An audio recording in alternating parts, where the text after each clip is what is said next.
지금 말씀드릴 거는 이제 초보분들이 대마도 처음 오실 때 갯바위 낚시 그리고 선상 낚시, 도보 낚시 세 가지로 이루어집니다.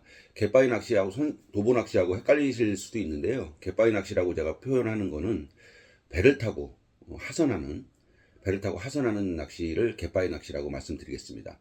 도보 낚시도 물론 갯바위 낚시를 할 수가 있고요. 그리고 방파제에서 낚시를 할 수가 있습니다. 갯바위 낚시를 하실 때 한국이랑 조금 틀린 게 뭐냐면요. 한국은 뭐 좀 높은 데서 뭐 한 4m, 3m 정도 높은 데서 이렇게 밑에를 바라보고 하는 포인트들이 굉장히 많습니다. 근데 대마도는 높은 데서 하는 곳도 있지만 거의 낮은 데서, 그리고 물이 차오르면 뒤로 빠져야 되는 그런 곳이 많기 때문에 장화는 필수입니다. 물을 건너야 될 곳이 많아요. 그래서 단화보다 장화를 신고 다니셔야 옷이 좀 안 젖는다는 점, 그 점 꼭 유의를 하셔서 단화보다는 장화를 신는 게 맞으시고요. 그리고 선상 낚시 하실 분들이야 뭐 그냥 운동화 신으시면 될 것 같고요. 도보 낚시하고 배를 타고 하선하는 갯바위 낚시 장단점을 좀 말씀을 제가 드리자면 중요합니다. 이거는 여러분들이 낚시를 하시는 분들은 뭐 다들 아실 거예요. 해창 시간이라고 그러죠. 뭐 해 뜰 때 해질 때가 가장 입질이 활발하고 그리고 큰 것도 나오게 됩니다. 대마도 역시 마찬가지입니다. 해가 져야 큰 대상어종이 나옵니다. 낮에는 뭐 특히 온도가 좀 오를 때, 고수온 때는 뭐 잡어 뭐 말도 못합니다. 여기도 마찬가지예요. 하지만 밤이 되면 선물을 줍니다. 한국에서도 뭐 마찬가지겠지만 여기는 극명합니다. 아주. 밤이 되면 내가 원하는 대상 어종을 만날 수가 있어요. 특히 이제 저희가 이제 긴꼬리 뱅에돔을 목표로 해서 대마도에 오곤 하는데, 뭐 일반 뱅에돔, 긴꼬리 뱅에돔, 그리고 뭐 손님고기로 돌돔, 그리고 여러분들 맛있게 드시는 다금바리까지 도보 낚시에서 나오게 됩니다. 제가 다금바리를 도보 낚시로 75cm, 55cm를 낚은 적도 있고요. 그리고 돌돔 45 이런 것들을 찌낚시로 낚은 적이 있습니다. 그 뭐 한국에서는 좀 힘든 일인데, 다금바리를 한국에서 찌낚시로 낚는다는 거는 누가 낚았다 그러면 거짓말이라고 그럴 거예요 아마. 근데 여기서는 가능해요. 그 갯바위에 배를 타고 하선을 하게 되면은 해창 시간을 못 봐요. 어둡기 전에 배 타고 나와야 됩니다. 그래서 포인트 진입하기에는 배를 타고 들어가는 게 굉장히 편하죠. 그게 장점입니다. 하지만 해창 시간을 못 본다는 거, 야영 아니면 힘들다는 거예요. 하지만 도보 낚시는 일단 뭐 자기가 원하는 시간에 빠질 수가 있어요. 8시, 밤 8시, 9시까지 낚시를 하고 해창 이제 충분히 그 밤에 대상어종을 낚고 나서 빠질 수가 있다는 거죠. 단점은 걸어 들어가야 된다는 거예요. 포인트마다 틀리겠지만 뭐 짧게는 1, 200m서부터 시작해서 길게는 1km 이상, 정말 내가 저기를 걸어가서 꼭 낚시를 해야 되나 싶을 정도로 굉장히 길게 걸어 들어가야 된다는 점, 그게 좀 단점이죠. 그래서 몸이 좀 불편하신 분들은 뭐 어쩔 수 없이 갯바위 낚시를 해야 되겠지만, 좀 신체 건강하신 분들은 도보 낚시 한번 꼭 해보세요. 해창 시간에 정말 큰 대상어종을 만날 수가 있습니다. 요금에 대해서 뭐 궁금하신 분들이 많을 거예요. 돈이 뭐 많이 들어갑니다. 많이 들어가는데 정확한 요금 말씀드리자면 2박 3일입니다. 2박 3일. 지금부터 제가 말씀드리는 요금은 민숙집에서 먹고 자고입니다. 낚시비는 제외예요. 낚시를 그 사람이 어떻게 할지 모르잖아요. 갯바위를 탈지 도보 낚시를 할지 크리를 몇 장 쓸지 모르기 때문에 그 가격은 빠지는 금액이에요. 빠지고 순수하게 먹고 자고만 계산을 하는 겁니다. 2박 3일 기준이에요. 1박 2일로 오시는 분은 별로 없습니다. 2박 3일 기준에 민숙집에다 줘야 될 돈이 75만 원입니다. 이 75만 원은 뭐 어떤 걸 속하냐면, 분명히 말씀드려서 먹고 자고, 그리고 부산하고 일본에서 다시 부산 가야 되겠죠? 그 왔다 갔다 그 경비까지, 그 뱃사까지. 뱃삭이 한 20만 원 정도 칩니다. 그러니까 정확히 말하자면 한 55만 원 택인데 이걸 75만 원으로 계산을 하면 됩니다. 그래서 2박 3일 기준 75만 원이에요. 1박이 추가됐어. 얼마냐? 90만 원입니다. 3박 4일 90만 원, 2박 3일 75만 원입니다. 대마도 밑밥은 한국 밑밥이 정사각형이잖아요. 크릴이. 근데 여기는 두 장이 이렇게 붙어 있어요. 두 장이 붙어 있어서 그걸 한 장으로 칩니다. 그래서 가끔 가다가 한 장이 얼마입니다 이렇게 얘기를 하면 오이씨 왜 이렇게 비싸요? 한국에는 얼마인데? 두 장입니다. 두 장. 말하자면 한국 두 장이 일본에는 한 장으로 얘기를 합니다. 그러니까 한 장에 민숙집마다 틀립니다. 13,000원에서 한국 돈으로 말씀드릴게요. 13,000원에서 15,000원. 그러니까 1,300엔에서 1,500엔 정도 합니다. 민숙집에서 조금 틀린 이유는 뭐냐면 그거는 뭐 사장님 재량이에요. 그러니까 제가 뭐 민숙집이 지금 대마도에 제가 알기로는 한 10군데 정도 되는 걸로 알고 있는데 한국 사람이 하는 민숙집입니다. 한국 분이 하시는 민숙집이 한 10군데 정도 되는 걸로 알고 있는데 대부분 1,500엔을 받습니다. 한국 돈으로 11,000원을 받는데 뭐 1,300엔 받는 분들도 계십니다. 어디라고 제가 말씀은 못 드리겠어요. 또 바뀔 수가 있으니까. 그리고 송영비라는 게 있어요. 송영비가 뭐냐면 대부분 낚시 민숙집들이 요 밑에 있습니다. 남쪽에 있는데 히타카츠 북쪽에 있는 한국까지 손님을 모시러 가는 그 경비예요. 그게 한국 돈으로 10,000원에서 20,000원 정도 합니다. 1인당. 근데 그걸 안 받는 분도 계시고 받는 분도 계셔요. 그러니까 제가 뭐라고 말씀을 못 드리겠어요. 어쨌든 간에 송영비라는 게 있고 그리고 출국세하고 유류비라는 게 있습니다. 그게 16,000원 정도 합니다. 한국 돈으로. 그것도 75만 원에 섞는 분이 있고 안 섞는 분이 있어서 제가 뭐라고 말씀을 못 드린다마는 어쨌든 그런 돈이 있다. 16,000원 출국비, 출국세, 유류비 뭐 이런 게 16,000원 그리고 송영비가 10,000원에서 20,000원. 그리고 이제 크릴값 뭐 미끼값 이런 건데 그거는 뭐 낚시 하시는 분에 따라서 결정을 하는 거기 때문에 민숙집 사장님하고 예약하실 때 한번 직접 물어보세요. 뭐 크릴 한 장에 얼마 받으십니까? 뭐 이렇게. 그 대신 민숙집에서 크릴을 사게 되면 다 개줍니다. 이 밑밥통도 빌려주시고 주걱만 자기가 가져오시면 돼요. 밑밥통, 미끼 이렇게 담는 뭐 그릇 같은 거 그런 것을 다 민숙집에서 제공을 해줍니다. 한국에서 안 갖고 들어오셔도 돼요. 그 대신 그거는 민숙집에서 밑밥을 샀을 경우입니다. 만약에 민숙집에서 밑밥을 안 사고 뭐 낚시점에서 사갖고 와. 그러면 좀 싸죠. 싼데 그러면 보관은 어떻게 할 것이며 냉장고도 써야 되고 그리고 밑밥도 개야 되는데 좀 귀찮잖아요. 그런 것들을 민숙집에서 다 해주고 차라리 돈을 좀 더 주고 그렇게 하는 방법이 낫지 않나 저는 싶습니다. 그리고 뭐 모자랄 때 뭐 바로바로 제공이 되니까 그렇게 하는 게 낫고 만약에 선상 낚시를 한다. 선상 낚시가 가격이 또 은근히 비싸요. 선상 낚시도 가격 차이가 조금 있는데 예를 들어서 세 명이 낚시를 한다. 그러면 한 사람 앞에 한 20,000엔씩은 있어야 돼. 20만 원 정도는. 선비하고 밑밥값하고 섞어서 한 그 정도는 있어야 그러니까 60만 원 정도가 있어야 밑밥값하고 선비하고 이렇게 됩니다.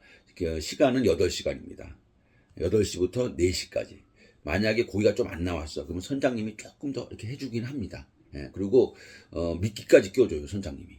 미끼도 껴주고 뭐 뜰채질 당연히 해주고 히트 그러면 이렇게 뜰채질도 해주고 그렇게 진행이 되는데 뭐 어떤 선장님 이렇게 보니까 어떤 선장님들은 그 말 잘 안 하고 이렇게 약간 무뚝뚝하게 자기 할 일만 하시는 분들이 계시고 어떤 분들은 막 커피도 타지고 뭐라고 해요. 잘 알아듣지 못하겠습니다만은 이거 설명해 주는 것 같아. 친절하신 그런 분들도 있고 무뚝뚝해도 자기 할 일은 다 합니다. 그래서 선상 낚시를 하시게 되면은 3명이 타든 4명이 타든 60만 원 정도 들어간다 이렇게 생각하시면 되는데 일본 선상 낚시에 대해서 이제 말씀을 또 드릴게요. 한국에서 선상 낚시를 할 때는 닷을 2개를 놓죠. 앞닷을 놓고 뒷닷을 놓습니다. 그래서 물 가는 방향으로 가로로 서서 뭐 많게는 10명, 작게는 뭐 5, 6명 이렇게 서서 가로로 이렇게 흘리죠. 근데 일본은 외닷을 놓습니다. 그리고 배가 작아요. 한 3, 4톤 정도 되는 것 같아요. 배가 작아서 외닷을 놓으면 물 가는 방향으로 이렇게 딱 이렇게 쓰겠죠. 그렇게 쓰면은 뒤에서 3명, 4명이 낚시를 하는데 이것도 제 생각입니다. 제 생각인데 3명이 낚시하시는 게 훨씬 좋습니다. 3명이 낚시를 하면 한 사람 앞에 20만 원씩 들어가고 4명이 낚시를 하면 한 사람 앞에 15만 원씩 들어갑니다. 그래서 부담은 좀 적지만 4명이서 낚시를 하게 되면 좀 좁아요. 그러니까 친한 사람끼리야 뭐 줄이 엉켜도 야 뭐 이렇게 하면서 하면 되겠지만 만약에 모르는 사람이랑 네 명이서 타게 되면 이게 참 이게 곤란한 장면이 발생이 되는 거예요. 뭐 자꾸만 엉키고 그리고 이 엉키는 사람 계속 엉키거든 사실은. 낚시를 조금 이제 서툴다 그러면은 아무래도 실수가 나오게 돼 있습니다. 그렇게 되면 옆에 사람한테 민폐예요. 예를 들어서 네 명이서 똑같이 흘리는데 부실이가 한 분이 부실이가 물었어. 그러면 세 분이 그냥 다 걷어줘야 되는 상황이 벌어져요. 부실이가 뭐 똑바로 오나요? 여기 갔다 저기 갔다 지 그냥 멋대로 가다 보면은 엉키게 돼 있단 말이에요. 예. 그러니까 친한 사람끼리야 뭐 야 뭐 어쩌고저쩌고 하면서 그냥 다 가능해도 이 모르는 사람끼리 타게 되면 곤란한 장면이 나옵니다. 그래서 제가 볼 때는 세 분이 선상 낚시를 하시는 게 딱 맞다라고 말씀을 드리겠습니다. 친한 사람은 4명까지 뭐 가능합니다. 4명이 타면 또 5명이 타면 어떻습니까? 뭐 친한 사람들끼리야. 예. 교대로 해도 되고 뭐 그런 장면이 나오죠. 매너에 대해서 좀 말씀드리겠습니다. 예. 지금 대마도 이렇게 유튜브들을 보면은 험한이라고 그러죠. 험한. 그래갖고 한국 사람을 좀 미워한다. 그래서 어떤 뭐 가게에서는 한국 사람을 안 받는다. 이렇게 얘기를 하는데 제가 그동안 대마도를 다니면서 느낀 점 그대로 아주 솔직하게 제가 말씀을 드릴게요. 안 그런 집도 많습니다. 네, 아주 굉장히 친절하게 한국 사람을 맞이하는 집도 있어요. 근데 그 집은 어느 정도 각오를 하고 친절하게 하는 거예요. 이게 무슨 소리냐면 이게 참 이게 제가 한국인으로서 이런 말씀드리기가 참 이거 어떻게 보면 곤란한데 이해를 좀 해주시고 들어주시기 바라겠습니다. 우리나라에서는 관광을 가시면 뭐 소주를 좀 꺼내놓는다든지 김치를 꺼내서 자기가 갖고 온 걸 꺼내서 이렇게 살짝 먹기도 해요. 그쵸? 근데 이제 일본은 그런 게 안 되나 봐요. 그런 게 안 되는 거지 말하자면. 왜냐면 이거를 어떻게 말씀드려야 되나. 식당에 가셨어. 식당에 가시면 우리나라 같은 경우에는 단무지, 김치 이런 거 좀 더 주세요. 그럼 더 준단 말이에요. 근데 일본은 다 그 계산에 들어가요. 그러니까 그걸 모르고 왜 돈을 더 받느냐. 이렇게 따지시는 분도 계시고. 그리고 가방 안에서 소주 꺼내고 뭐 김치 꺼낸단 말이야. 뭐 그러면은 안 좋아해요. 거기 있는 사람들이. 그러니까 그걸 갖다가 일본 말로 하시겠지. 뭐 이제 꺼내시면 안 돼요. 뭐 어쩌고 그러겠지. 근데 뭐 그걸 또 인정하고 또 그냥 집어넣으시면 괜찮은데 아이 뭐 어때요? 그냥 금방 먹고 나갈게. 이렇게 되면은 그 사람들이 이제 한국 사람은 못 받아요라고 쏠 수밖에 없는 거예요. 그러니까 다 그런다는 건 아니야. 일부 몇 분이 그래요. 일부 몇 분이. 그리고 이제 깎아달라가 있어요. 이제 뭐 하나를 샀어. 이렇게 뭐 가방이나 신발을 하나 샀는데 예를 들어서 뭐 5만 5천 원이야. 그러면 5만 원만 해요. 근데 또 일본은 그런 게 안 되나 봐요. 우리나라는 뭐 그게 살짝 되는데 일본은 또 그게 안 되나 봐. 그러니까 이제 그것 때문에 사람들이 한국 사람 안 받아요. 근데 그걸 보고 한국 사람들은 또 뭐 말이야 한국 사람 안 받는다고 이런 소리 하시는 분들이 좀 계세요. 그러니까 그걸 제가 이렇게 여기 왔다 갔다 하면서 그런 걸 좀 봐오거든. 그리고 또 하나 뭐냐면 일본인들이 가만히 보니까 소근소근 문화, 소근소근. 그러니까 뭐 좀 내가 흉내를 내자면 막 스미마셍 뭐 이렇게 그 마트에 가도 뭐 이렇게 큰 소리로 안 해. 보면 이래.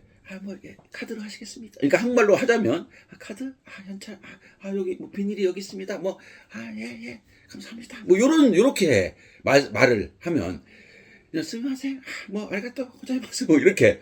근데 이제 우리나라 분들은 다 그런다는 거 아니에요. 분명히 말씀드리는데 우리나라 분들은 김 사장, 김 사장 찾는 간장 여기 있네. 이거 아니야? 막 이래. 그러면 사람들이 다 쳐다봐요. 뭐 그게 나쁘다는 건 아니에요. 나쁘다는 건 아닌데 그들과 좀 틀리다는 거죠. 그들과 틀리니까 쳐다봐 이렇게. 예. 저 사람 한국 사람이구나. 그러니까 그들을 따라하자는 말은 아니고 제 말은 그냥 조금 조용히 좀 해주면은 아무래도 뭐 괜찮지 않을까. 그리고 이제 거기가 이 대마도가 관광지잖아요. 관광지다 보니까 도시락을 이제 아무 데서나 막 먹는 분들이 계세요. 그러니까 마트 주차장에 앉아서 드신다든가 뭐 그리고 아무 데나 뭐 쓰레기 좀 버리시는 분들도 계시고, 대부분 관광객들이 많이 그러세요. 낚시하시는 분들은 그나마 덜해요. 낚시하시는 분은 담배꽁초 잘 안 버리고 그러시는 분들이 많아요. 왜냐면 이 쓰레기 버리는 게 안 된다는 걸 몸에 있기 때문에. 근데 이제 관광하시는 분들이 가끔 가다 보면 이제 쓰레기 좀 버리시고 그러시는 분들이 계셔.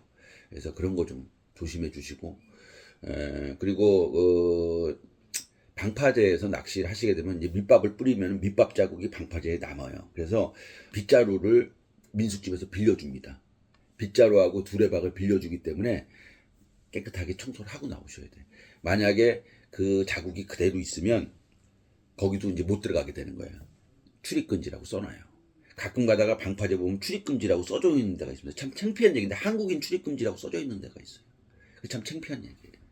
왜냐하면 밑밥을 흘리고 청소를 안 하고 가면 그게 굳으면은 안 좋잖아요. 그러니까 뭐 그런 기본 이거 보시는 기낙 우리 시청자 여러분들께서는 청소 잘하시고 다 하실 거예요. 아마 다 잘하실 거니까 제가 뭐 굳이 말씀 안 드려도 잘하시는 분들이기 때문에 이 정도까지 제가 말씀을 드리겠습니다.